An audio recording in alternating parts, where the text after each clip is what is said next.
Dubowitz, Executive Director of the Foundation for the Defense of Democracies. Now, I want to point out that Mark Dubowitz is one of the guys leading the effort to get really crippling sanctions on Iran. Now, Mark, can you get us up to date? Where are we on sanctions? We've talked about them for a long time, but now there's some new category of sanctions. Well, thank you, Katie, and thanks for having me on.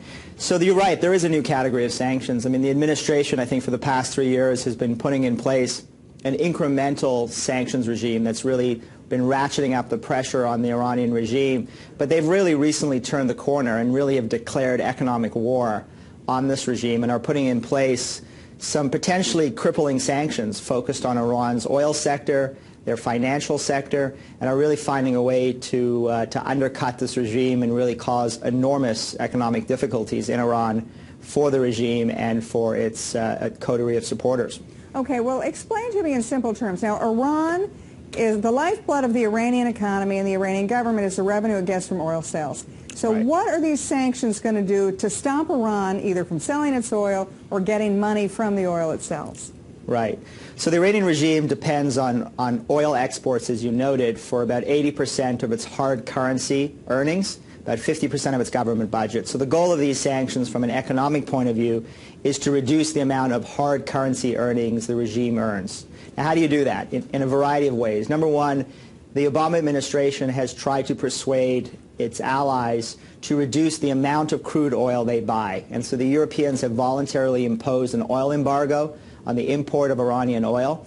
And they've recently convinced the Japanese to reduce their purchases of Iranian oil by between 15 and 22%. So the goal is to now convince India and China and South Korea and other large purchasers of Iranian oil to reduce the amount of oil they buy. And once you reduce the amount of oil that's on the market that Iran is selling, you put then the players that are buying the oil in a position where they can negotiate price discounts. And you're already seeing price discounts of potentially about $20 a barrel. The Iranians are now forced to sell their oil, which has increasingly become a distressed asset, at a lower price, which actually provides sufficient liquidity in the market so that oil prices are kept down while draining the Iranian treasury of the hard currency it needs to sustain its economy and its vast system of domestic repression. So the people who would say to you, look, sanctions are never going to work because China and India are going to buy the same amount, if not more, of Iranian oil, and that they will come in where other countries have fled, and they'll buy, in fact, all of Iran's oil. But you say that that's okay. Well, it is okay, actually. I mean, the goal is not an oil embargo on the sale of Iranian oil, because the result of that would be to spook oil markets, drive up the price, inadvertently enrich the Iranian regime while plunging the rest of us into an oil-led recession. The goal is actually to reduce the amount of Iranian oil that's being sold up to the point at which the Saudis can actually comfortably replace that. Mm-hmm. And for the remaining oil to actually figuratively and literally put the Iranians over a barrel, so they're going to have to actually provide discounts to the purchasers of Iranian oil who are increasingly in a stronger negotiating position. Okay, so if in effect then Iran would basically take a pay cut, and you're talking about a pay cut that could be 20–30% of lost revenues, even if they sell all their oil. Well, that's right, Katie. And again, the reason for the focus on hard currency is the Iranians need hard currency to sustain their economy. They also need hard currency to intervene to sustain their own currency, the rial, which has been in a free fall over the past few months by about 50%. So as their currency becomes increasingly worthless, and there's a crisis of confidence in Iran and amongst investors within Iran, you have the situation where the regime is increasingly finding it difficult to manage its sophisticated economy. Having said all of that, sanctions were never designed to bring the economy to its knees. Sanctions were designed to stop the Iranian nuclear weapons program, and there's no evidence to date that that's working. So then what do? Do you try to use sanctions to bring the economy to its knees?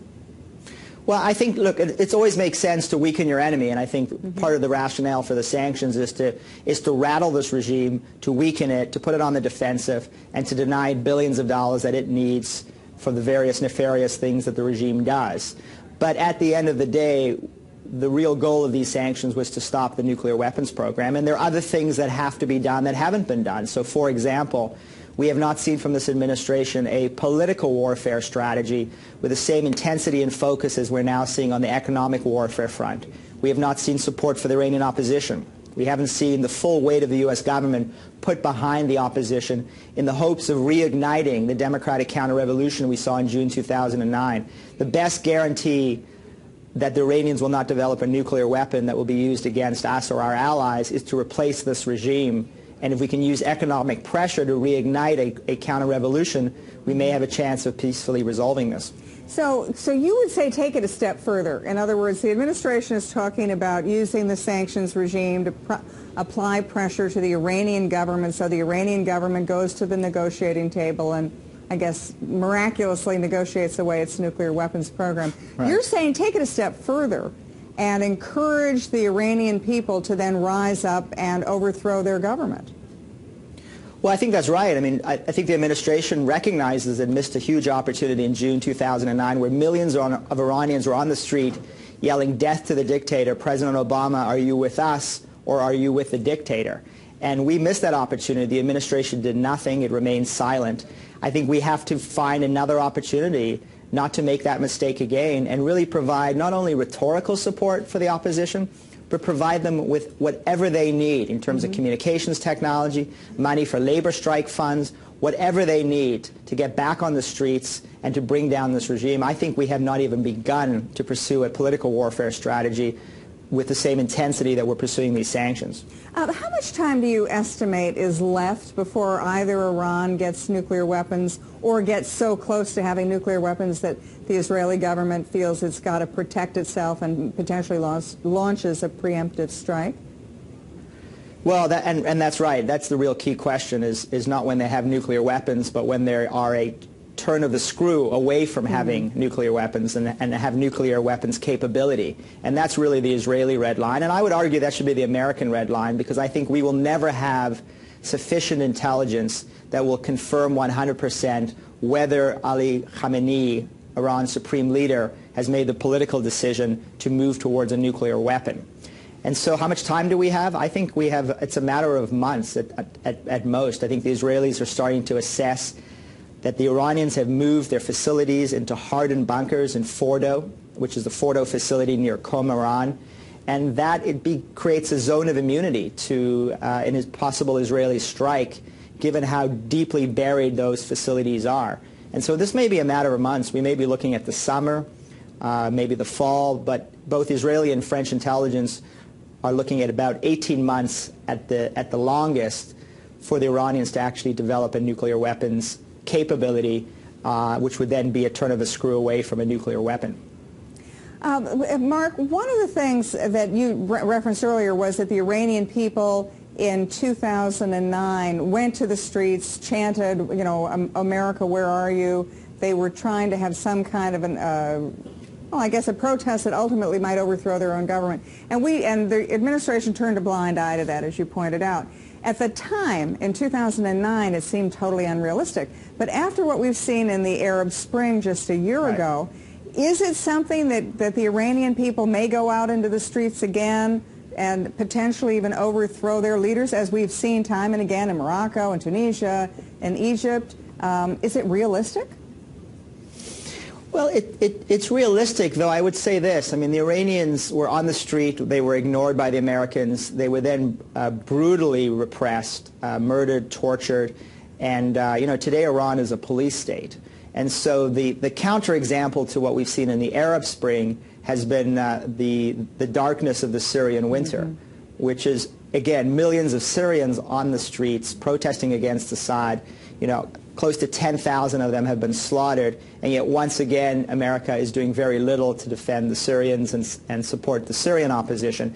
So if you're an Iranian and you've been brutalized once in 2009 and now you're seeing the Syrians who've been brutalized for a year by Assad without American support, I mean, I'm not sure what your calculation would be, but I would stay in the basement and I wouldn't be on the street. Having said all of that, I mean, I think we can reverse that by supporting the Syrian opposition, helping bring down Assad, and making it very clear to the Iranian people this time around that we have their back and we will be there with the full weight of the U.S. government. I realize that sounds like a difficult undertaking, but when you compare that to the possibility of military strikes by Israel and or the United States, with all the risks associated with that option, we should be pursuing political change with a degree of seriousness and intensity.